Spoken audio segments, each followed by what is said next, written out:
નમસ્કાર, અસાધારણની આ સિરીઝમાં તમારું સ્વાગત છે. આજે હું તમારી સાથે ભગવાન શ્રી કૃષ્ણની એક સ્ટોરી શેર કરી રહ્યો છું. તો આપણને બધાને ખબર છે એ પ્રમાણે આપણે ભગવાન શ્રી કૃષ્ણને 56 ભોગ ધરીએ. તો આ 56 ભોગ જ શા માટે ધરવામાં આવે છે, એના પાછળનું રીઝન આજની આ સ્ટોરીમાં હું તમારી સાથે શેર કરી રહ્યો છું. તો વર્ષો પહેલાંની વાત છે, જ્યારે ગોકુળ ઉપર મુશળધાર વરસાદ વરસી રહ્યો હતો, ત્યારે આપણે જાણીએ છીએ એ પ્રમાણે ભગવાન શ્રી કૃષ્ણે પોતાની ટચલી આંગળી ઉપર ગોવર્ધન પર્વતને 7 દિવસ સુધી કન્ટિન્યુઅસ ઉચકી રાખ્યો હતો અને ગોકુળવાસીઓ અને આસપાસના ગામના લોકોનું રક્ષણ કર્યું હતું. હવે ભગવાન શ્રી કૃષ્ણને દિવસમાં 8 વખત જમવાની આદત છે.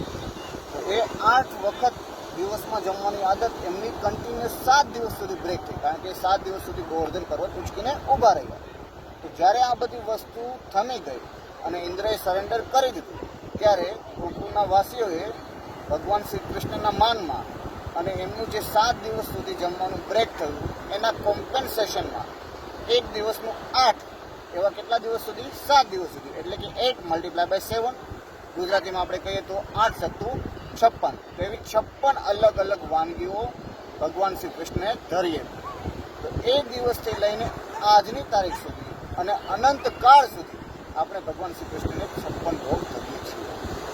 તો આ જન્માષ્ટમીની તમને બધાને ખૂબ ખૂબ શુભેચ્છાઓ. જય દ્વારકા.